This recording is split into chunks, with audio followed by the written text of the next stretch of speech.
My name is Saman. For over 20 years, I lived a life committed entirely to the monastic path. My existence was defined by meditation, teaching, and the pursuit of enlightenment. Growing up in a small village, I was drawn to the monastery from an early age, seeking solace in the quietude and simplicity of the Buddhist way. The peace I found there was unlike anything I had ever known, and it became the very foundation of my life. Every morning, long before the sun made its first appearance, I would sit in stillness. My mind, once chaotic, gradually quieted as I focused on my breath. It was in those moments of silence that I began to glimpse the clarity promised by the Buddha's teachings, the Eightfold Path. In the monastery, the rhythm of the monks' chants merged seamlessly with the whisper of the wind through the trees, creating a harmony that nurtured my soul. The life I lived was one of singular purpose, seeking wisdom and liberation from suffering. It was a world without distractions, one where every thought, every action was centered on the pursuit of enlightenment. I taught others what I had come to understand, guiding both laypeople and younger monks through the intricacies of impermanence and non-attachment. My goal was simple: to help them navigate life's inevitable suffering and to see beyond the illusions of desire and ego. Though many came to me with their burdens, grief, fear, longing, I offered them only the path of letting go. It was not my role to give answers, but to help others find the peace of non-attachment. To me, religion was never about seeking salvation through attachment to a deity. The Christian faith, like any other, was simply another human attempt to answer the same existential questions we all grapple with. I did not see a need for it, for the Buddha's teachings alone had shown me the way to peace. My life had always been a peaceful one, seemingly perfect in its simplicity. Every day flowed into the next, predictable and steady. I thought I had unraveled the mysteries of existence, that I had found my place within it, and that the pursuit of enlightenment had granted me a clarity others sought. Yet all of that changed one fateful evening, a moment that reshaped everything I had ever known. It started like any other day. I spent the morning leading a meditation session for visitors, guiding them into stillness and mindfulness. The midday meal with my fellow monks was quiet and deliberate, each of us eating in the shared rhythm of our community. The afternoon passed in deep study, reflecting on ancient texts, pondering their meanings, allowing their wisdom to settle within me. As the sun began to dip beneath the horizon, I took my usual walk through the monastery gardens, a ritual I cherished for its solitude and calm. But that day something was different. A subtle discomfort, like a faint pressure in my chest, caught my attention. I brushed it off at first, attributing it to the fatigue of the day. However, as the evening deepened, the sensation intensified.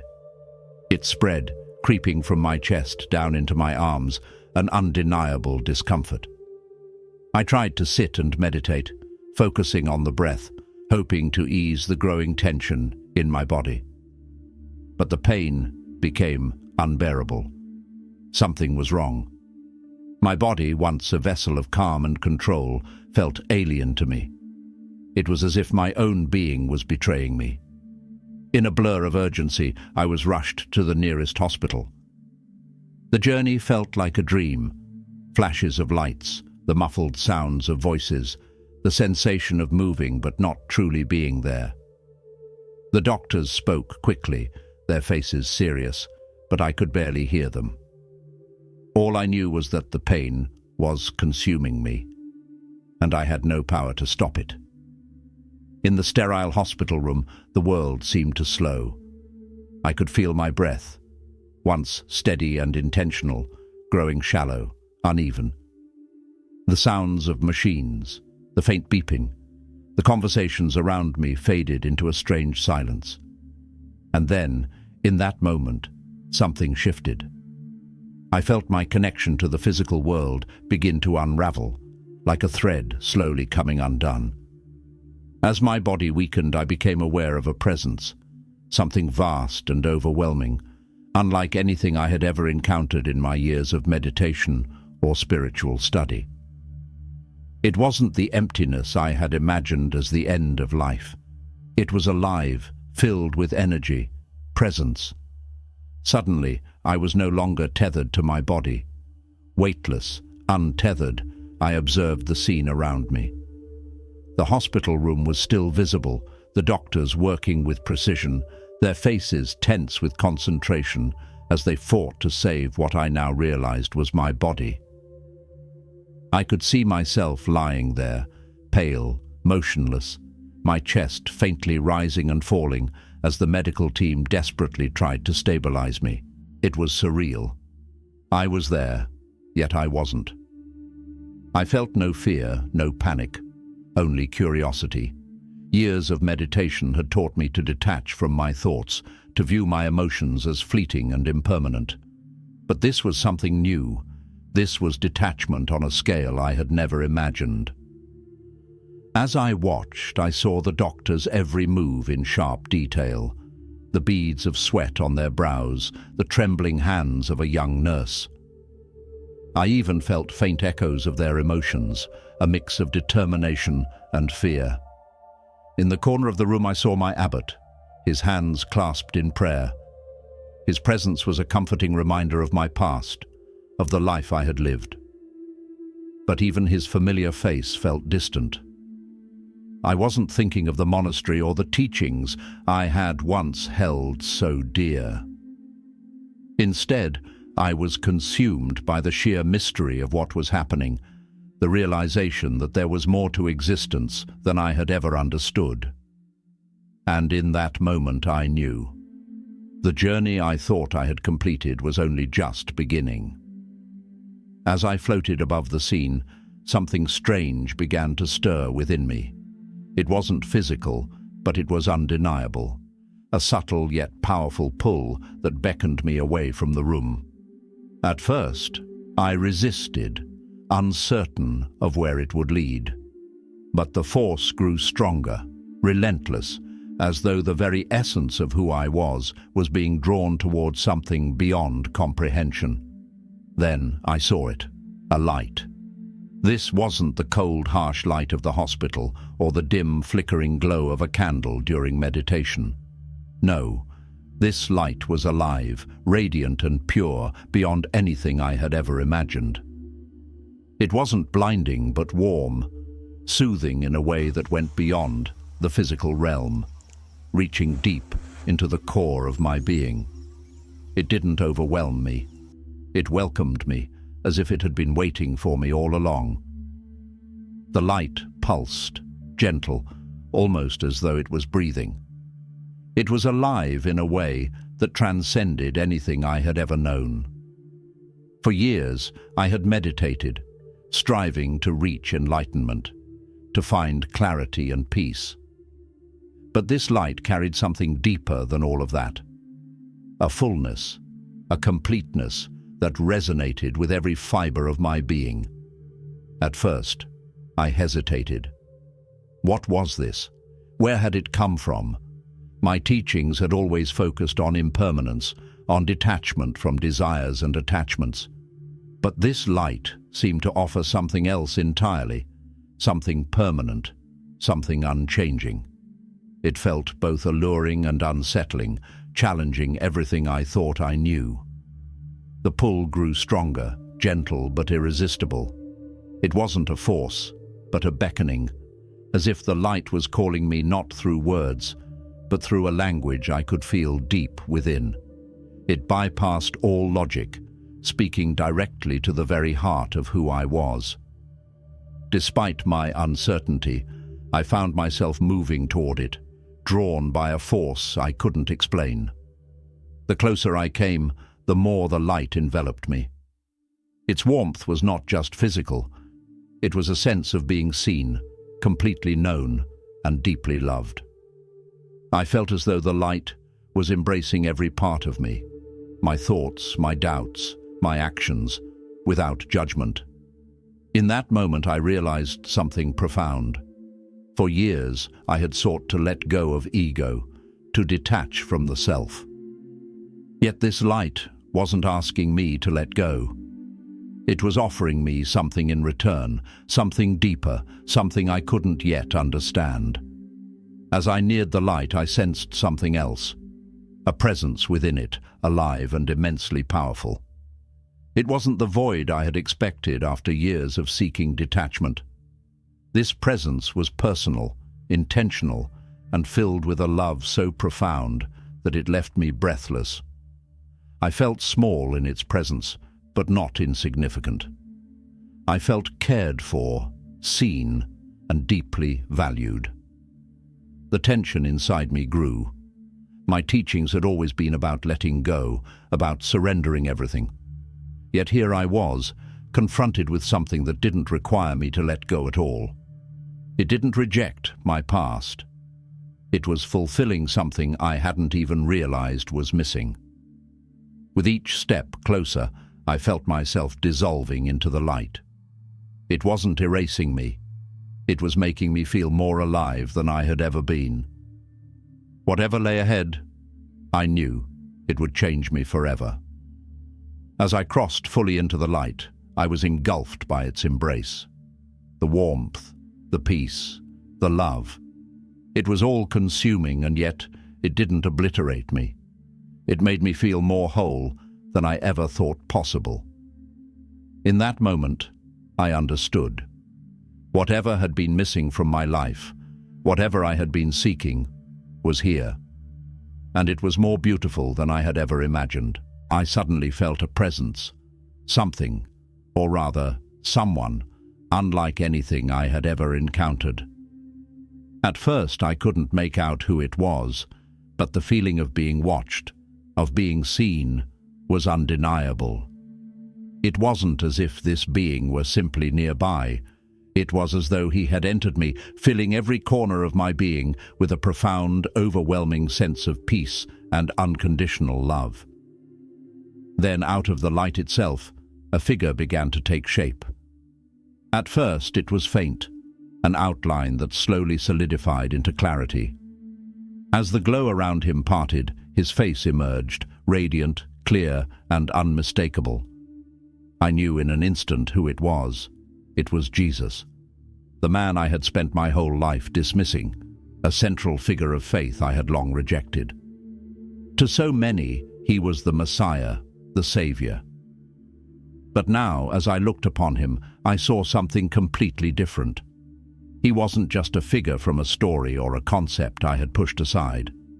He was real, standing before me, looking at me with eyes that held a love and authority so deep it pierced me to my core. His presence wasn't one of arrogance or judgment. It was pure compassion, deep, unwavering compassion. His gaze held no condemnation, only understanding. It was as though he could see every part of me, my struggles, my doubts, my fears, and yet there was nothing but acceptance. In that moment, I felt my long-standing efforts to detach from my ego crumble. Here, in his presence, I sensed something far greater than ego, a divine connection, a truth I had never known. "You are here," he said, his voice steady, calm, yet carrying the weight of something far greater than any words could express. "You've sought truth your whole life, Saman. Now, you are here to see it." His words hit me with a force I couldn't explain. I wanted to respond, to challenge him, but the words caught in my throat. What could I say to someone who stood before me with such undeniable truth? All my years of meditation, discipline, and study seemed insignificant in the face of this living reality. "Why have you come?" I finally managed to ask, my voice trembling, unsure if I even understood the question. Was I meant to be here? What was happening? He stepped closer, his presence enveloping me like a warm embrace. You are here because you have been called. The truth you seek is not found in isolation or detachment from the world. It is found in me. Those words hit me like a lightning bolt. I had spent my life searching for peace, for liberation from suffering. I believed the path of meditation, of mindfulness, would lead me to ultimate truth. Nirvana, a state beyond suffering, beyond the cycle of birth and death. But here, in this moment, I was being told something I had never imagined. The peace I sought, the liberation I longed for, could only be found in Jesus. I struggled, trying to reconcile this with everything I had ever believed. The teachings I had followed, the idea that suffering could be overcome through detachment, had been the center of my life. But Jesus wasn't talking about escaping suffering. He was showing me something completely different. He was inviting me to enter into it, to experience it fully. And through that experience, find healing. Why? I asked, my voice trembling. Why would suffering lead to salvation? For so long I had believed that salvation was found in the cessation of suffering, in detachment from the world. The idea that suffering itself could hold the key to peace seemed impossible. Jesus looked at me, his expression a mixture of sorrow and deep compassion. You misunderstand the nature of suffering, he said gently.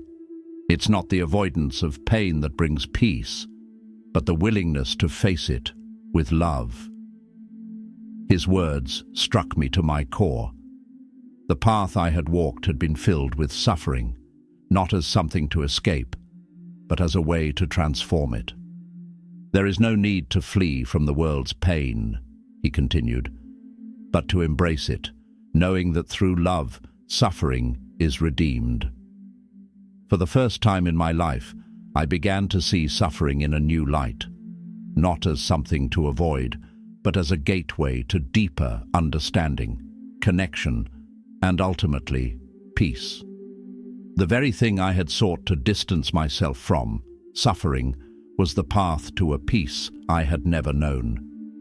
As I tried to process his words, Jesus began to show me visions. They were vivid, like scenes from a life I had never lived, but could somehow feel. I saw his life unfold, the miracles, the teachings, the love he freely gave to others. I saw the cross, and I felt the weight of it, the agony, the betrayal, the pain. But I also saw the resurrection, the victory over death, the promise of life beyond the grave. It was the fulfillment of everything he had promised, the truth I had never fully understood. Then the visions shifted, and I saw scenes that contradicted everything I had believed about karma and enlightenment. I saw Jesus forgiving those who had wronged him, loving those who had hated him. His death on the cross wasn't just an act of suffering, it was a profound act of love and redemption. In that moment, everything changed. I had always thought suffering was a result of karma, a consequence of past actions. But now I saw something far greater. Jesus didn't endure suffering because it was his fate. He chose to bear it, offering love, grace, and forgiveness in the midst of his agony. Through his suffering, he showed me that salvation isn't about escaping pain. It's about transforming it. Do you see now? Jesus asked softly. I nodded slowly, my mind overwhelmed by what I had just witnessed. Everything I had believed, everything I had lived by, was being turned upside down. I had spent years seeking peace through detachment. Yet in this moment, I realized peace is not found by turning away from suffering, but by embracing it with love and understanding. You have come to understand that which your heart has been seeking, Jesus said. But there is more. There is a purpose in this understanding, a purpose that goes beyond yourself. I was still processing his words when he continued. The truth you now know is not just for you. It is for others. You must share it. A deep sense of responsibility surged within me, but also fear. How could I share this truth? How could I speak of Jesus and Christianity to my community, to my fellow monks, when I had spent my life teaching the path of the Buddha? But Jesus' gaze was steady, and his presence filled me with a peace I could not explain. You are not alone, he said, as if sensing my fear. I will be with you. As he spoke, I felt a stirring within me, a sense of purpose, of certainty. The path ahead would be challenging, but it was the only path that mattered. The truth I had discovered wasn't meant to be hidden. It was meant to be shared. Are you ready, Saman? He asked, his voice calm but firm.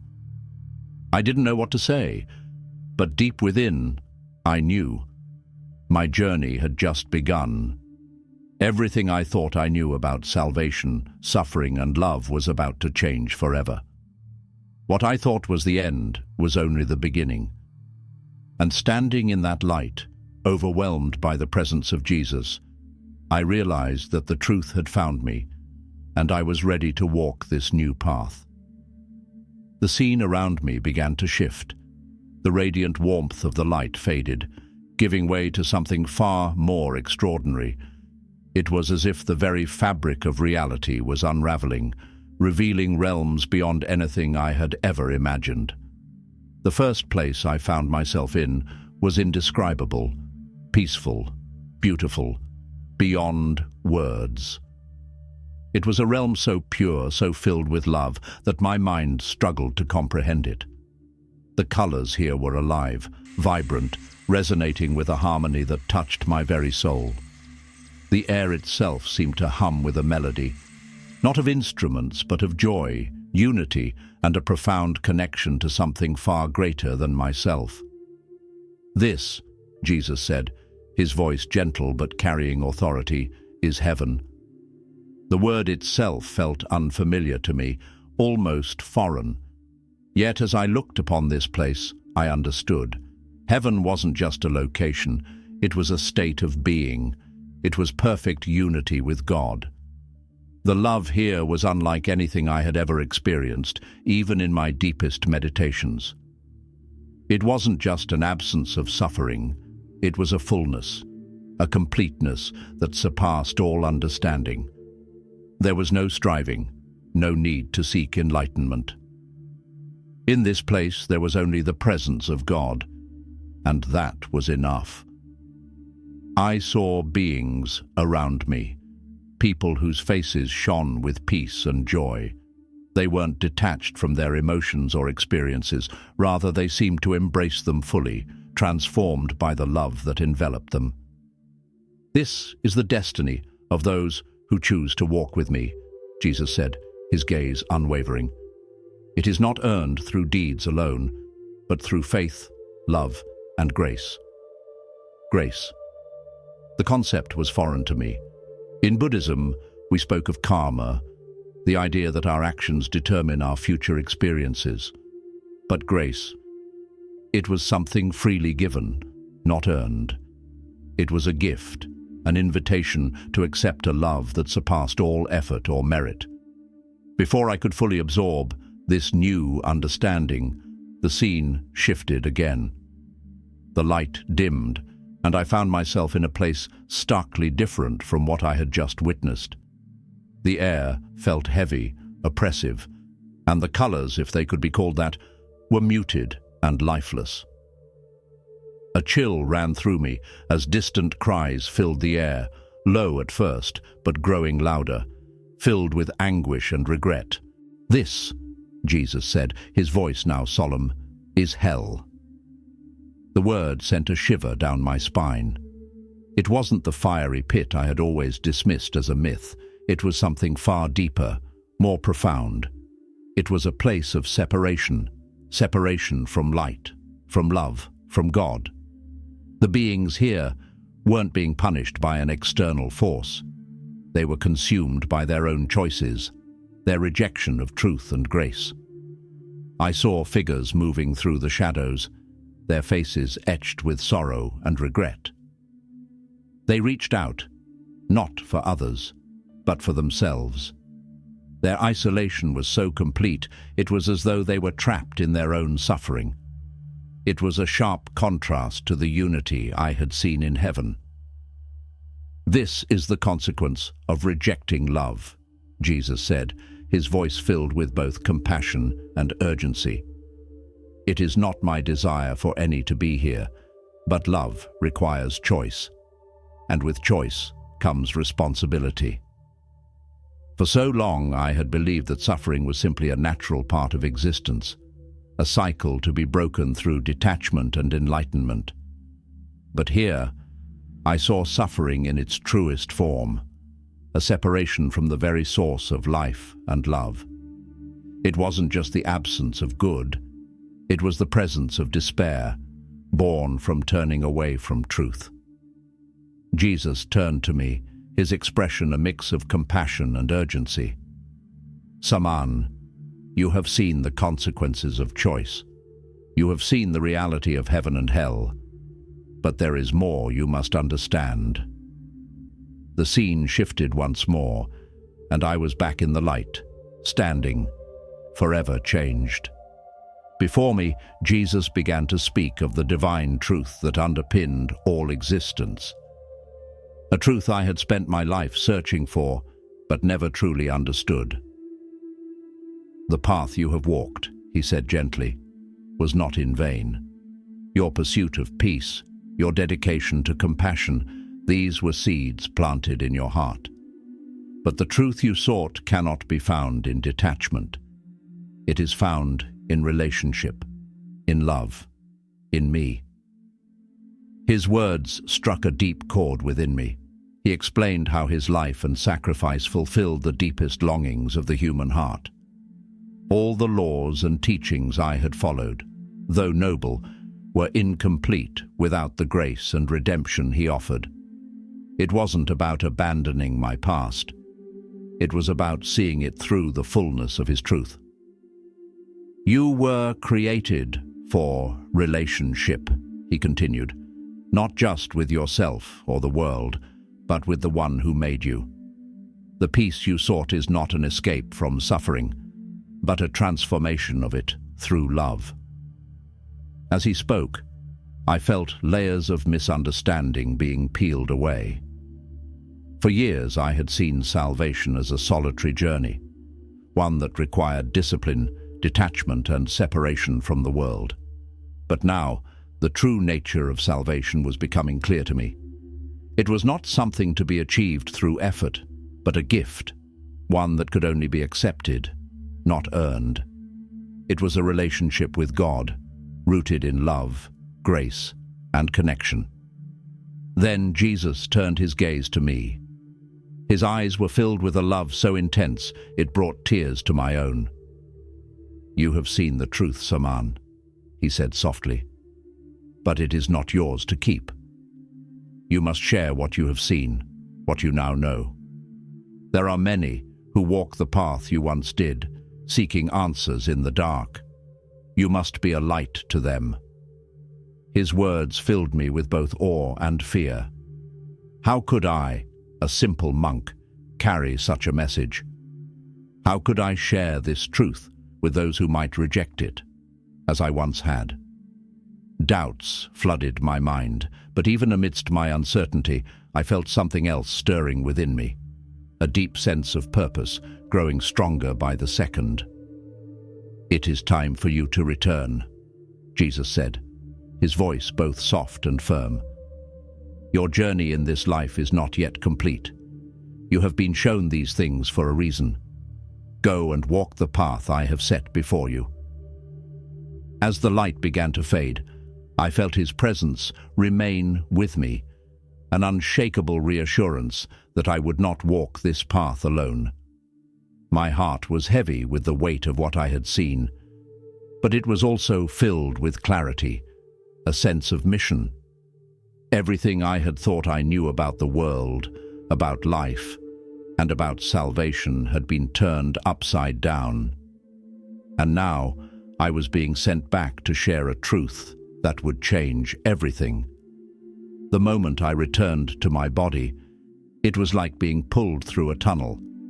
The warmth of the light fading as I was thrust back into the harsh, sterile environment of the hospital room. My eyes fluttered open, and I was immediately overwhelmed by the chaos around me. The beeping of machines, the hurried voices of doctors and nurses, the harsh fluorescent lights above. My chest ached, my breathing felt labored, but it wasn't the physical pain that disoriented me. It was the jarring transition from divine peace back into the fragile confines of my human body. "His vitals are stabilizing," one of the doctors shouted, relief evident in her voice. A nurse leaned over me, her eyes wide with disbelief. "You're back," she said softly, as though speaking the words aloud would help her process what she was seeing. I could feel the weight of their astonishment, but my mind was elsewhere, still processing the overwhelming reality of what I had just experienced. As the medical team worked around me, adjusting machines and checking my condition, I caught a glimpse of my abbot standing in the corner of the room. His hands were clasped in prayer, his face pale with concern. When our eyes met, his expression shifted to one of profound relief, but I knew, even in that moment, that the story I had to tell would challenge everything we had ever believed. The days that followed were a blur. My body was weak, and the doctors insisted on keeping me under observation. But even as I lay in that hospital bed, my mind was far from the present, trying to make sense of what I had seen, what I had felt. The visions of heaven and hell, the undeniable presence of Jesus, and his words, so filled with love and truth, played over and over in my mind. I couldn't escape them, nor did I want to. They had been seared into my soul, altering something fundamental within me. With the transformation I experienced came an undeniable burden. I had spent my life as a Buddhist monk, a teacher, a guide for others on the path to enlightenment. My entire identity had been rooted in the principles of detachment, meditation, and the teachings of the Buddha. How could I reconcile all of that with the truth I had just encountered? How could I, a man who had devoted his life to pursuing nirvana, now accept that salvation was not found in detachment, but in a relationship with God through Jesus? These questions consumed me, stirring a deep internal conflict, unlike anything I had known before. I wanted to dismiss the experience as nothing more than a hallucination, a product of my near-death state. But the clarity and truth of what I had felt and seen left no room for doubt. This wasn't a fleeting vision. It was a revelation, one that demanded a response. As I physically recovered, I realized I could no longer ignore the calling that had been placed on my heart. Jesus' words echoed in my soul. "You have seen the truth. Now you must share it." But how could I share this truth without losing everything? My place in the monastery, the respect of my peers, and even my own sense of self, all felt fragile, as if they might crumble under the weight of this new reality. The only way I knew to seek answers was through action, so I requested a Bible from my hospital bed, a book I had never read before. At first, the words were foreign, strange, even overwhelming. But as I continued reading, something began to shift inside me. Passages that had once seemed irrelevant now resonated with a depth I could hardly explain. Jesus' teachings, his parables, were no longer just stories. They felt alive, speaking directly to my heart. I was drawn to the Gospels, where Jesus' life, death, and resurrection were recounted in vivid detail. The parallels between his teachings and the principles I had followed as a monk were striking, yet the differences were even more profound. While Buddhism emphasized detachment, Jesus spoke of love for God, love for others, and even love for enemies. Where I had sought to escape suffering, Jesus embraced it, transforming it into a path of redemption. The more I read, the more I saw the connections between my Buddhist practice and the truth I was now discovering. Disciplined compassion, mindfulness, these had prepared me for this moment, but they were incomplete without the grace and love Jesus offered. Despite this growing clarity, I was still plagued by fear. What would my fellow monks think if they knew I was reading the Bible? How could I explain my experience without sounding delusional or betraying everything I had worked so hard to uphold? One night, unable to sleep, I prayed. Not in the way I had prayed before, but as I had seen Jesus pray in the Gospels. God, I said, my voice trembling, I don't know how to do this. I don't know how to share this truth without losing everything. But if this is what you want me to do, give me the courage to follow. The next morning I woke with a sense of peace I hadn't felt since my encounter with the light. It wasn't the absence of fear, but the presence of something greater, a certainty that I wasn't alone. I knew I couldn't keep my story to myself. The truth I had encountered was too powerful, too life-changing to remain hidden. As I prepared to leave the hospital and return to the monastery, I made a decision. I would share my story, no matter the cost. The truth was not just for me, it was for others. It was a truth that could change lives. The path ahead wouldn't be easy, but it would be worth it. The light, the love, the calling, everything was leading me to something greater than myself. I didn't know where the path would take me, but I knew one thing for certain. I could not go back to who I was before. Returning to the monastery felt strange. The familiar surroundings, the stone walls, the chants of my fellow monks, the scent of incense in the meditation hall, once a source of comfort, now seemed like echoes of a life I could no longer fully inhabit. I carried with me a truth that had redefined everything, and I knew my journey of transformation had only just begun. At first, I kept my experience to myself, unsure of how to approach the people I had spent my life guiding. But as days turned into weeks, the words Jesus had spoken to me, "You must share what you have seen," grew louder in my heart. I realized that silence was no longer an option. I had been given this experience not to hide it, but to share it. The first time I shared my story was during a gathering in the meditation hall. My voice trembled as I spoke, but I shared what I had seen, the light, the presence of Jesus, the visions of heaven and hell, and the message of grace and salvation. The room was silent as I finished, and reactions were mixed. Some monks were skeptical, others curious, and some angry. One of my closest friends, a fellow monk, approached me afterward. "Saman," he said quietly, "you're risking everything by saying these things. Are you sure this is the truth?"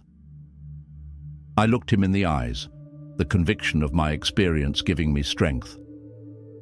"I've never been more certain of anything," I replied. "This truth is not mine alone. It's for all of us." As I stand here today, sharing this incredible journey with you, I know that my life has been forever changed by the truth I encountered. The light, the love, the calling, it has all led me to a place where I can no longer stay silent. I've experienced firsthand the transformation that comes from embracing the love of Jesus, a truth that transcends everything I once believed. And now, I want to invite you into this journey with me. If you've been moved by what I've shared today, if something in your heart resonates with this message, I encourage you to take action. Don't let this moment pass by.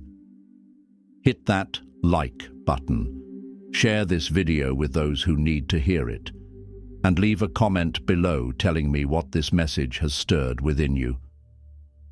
Whether you're a believer, a skeptic, or simply someone searching for answers, I want to hear your thoughts, and I want to pray for you. If you haven't already, subscribe to the channel so you never miss a story of transformation, of faith, and of the incredible love that awaits you. Every time you click subscribe, you're opening your heart to receive the blessings God has for you. Remember, you are not alone on this journey. The light that I encountered is available to all of us. The love, the grace, the redemption. It's there for you, too. And together, through this community, we can walk the path that leads to the truth. So, share this message, spread the word, and let's walk this journey together. May God bless you, guide you, and fill your life with His light. And always remember, no matter where you are or where you've been, the truth is always worth pursuing.